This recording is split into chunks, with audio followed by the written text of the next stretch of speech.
நாங்களும் இந்த சபை அமர்விலே இருந்து நாங்கள் வெளியேறதுக்காக இலங்கை தமிழரசு கட்சி முடிவெடுத்திருக்கிறோம். மிக முக்கியமாக இதுக்கான காரணத்தை மாத்திரம் குறிப்பிட்டு வெளியேறலாம் நினைக்கின்றேன். வடக்கு கிழக்கு பூராவும் சரி, நாடு முழுவதும் இந்த அனர்த்தத்தின் ஊடாக லட்சக்கணக்கான மக்கள் தற்பொழுது பாதிக்கப்பட்டிருக்கிறார்கள். இன்று வரைக்கும் உண்மையிலே கொல்லப்பட்ட மக்களுடைய எண்ணிக்கை எத்தனை என்றது அரசாங்கத்துடைய அறிவித்தல் நேற்று மாலையிலே 6 மணிக்கு பிறகு தரவில்லை. இவ்வாறான ஒரு நிலையிலே எதிர்கட்சியை சேர்ந்த நாங்கள் அனைவரும், அனைத்து கட்சிகளை சேர்ந்த நாங்கள் அனைவரும் ஓரணியாக நின்று இன்றைய நாளிலே பாராளுமன்றத்துக்கு எங்களுடைய மக்களுடைய மாவட்டங்களில் இருக்கிற குறைபாடுகளை, நிவாரண பணிகளுடைய எவ்வாறு நாங்கள் சிறப்பாக செய்யலாம் என்ற விடயத்தை, நாங்கள் என்னென்ன விடயங்களை செய்ய வேணும். இன்று உங்களுக்கு தெரியும், மாவிலாறு அணைக்கட்டு உடைந்து அங்க திருவண்ணாமலை மாவட்டத்தில் கடும் பிரச்சனை, இப்படி வடக்கு கிழக்கு பூராக கடுமையான பிரச்சனை இருக்கின்றது.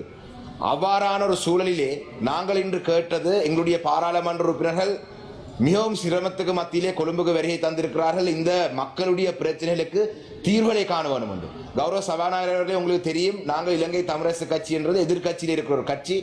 ஆனால் வடக்கு கிழக்கிலே உள்ளூராட்சி மன்றங்கள் அதிக அளவிலே எங்களுடைய கட்டுப்பாட்டிலே தான் இருக்கின்றது. அப்ப அரசாங்கம், மத்திய அரசாங்கம், அதாவது நிறைவேற்ற அதிகார முறைக்குள்ளே இருக்கிற ஜனாதிபதி உட்பட அமைச்சர்கள் கொண்டு போகும் வேலை திட்டங்களிலே எங்களுடைய உள்ளூராட்சி மன்றங்களும் பங்களிக்க வேண்டும்.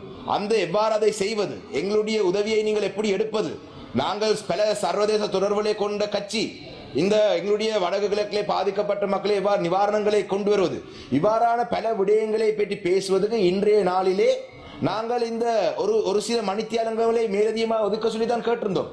ஆனால் அதுக்கு நீங்கள் அனுமதிக்கவில்லை, அதுக்கும் நீங்கள் அனுமதிக்கவில்லை. நாங்கள் இணங்கியிருந்தோம். 2 நாட்களுக்கு பின்பு இந்த வரவு செலவு திட்டத்தை விவாதமே இல்லாமல் நாங்கள் அமுலுக்கு கொண்டு வரதுக்கு ஆதரவு தருவோம் என்று நாங்கள் சொல்லியிருந்தோம். ஆனால் நீங்கள் அதுக்கு கூட இணங்கவில்லை. இன்றைய முழு நாள் விவாதம் ஒரு ஆக குறைந்தது 6 மணி வரைக்கும் தந்திருந்தால் எங்களுடைய மாவட்டங்களில் பிரச்சனையை சொல்லியிருக்கலாம். இன்று மத்திய மாகாணத்திலே எங்களுடைய எத்தனையோ தமிழ் பேசும் உறவுகள் கொல்லப்பட்டிருக்கிறார்கள். சில கிராமங்கள் முழுமையாக இல்லாமல் போயிருக்கின்றது. இவர்களை பற்றி நீங்கள் அரசாங்கம், இது ஒரு கொலை, இது உண்மையிலே தயார் நிலையிலே இல்லாத ஒரு கொலை, படுகொலை செய்திருக்கிறீர்கள். மக்களை தயார் நிலையிலே இல்லாத படுகொலை செய்திருக்கிறீர்கள். அந்த வகையிலே இந்த விவாதத்திலே நீங்கள் எங்களுடைய கட்சிக்கு இந்த எதிர்கட்சிக்கு ஒட்டுமொத்தமாக 2 மணி நேரம் ஒதுக்கினால் எங்களுடைய கட்சிக்கு அதிலே 5 நிமிடங்கள் தான் வரும். நாங்கள் 8 பாராளுமன்ற உறுப்பினர்கள் 5 நிமிடத்திலே எங்களுடைய மக்களுடைய பிரச்சனையை முன்வைக்க முடியாது. அந்த வகையிலே இந்த ஒரு பொருத்தமில்லாத ஒரு செயல்பாடு அரசாங்கம் பயப்படுகின்றது.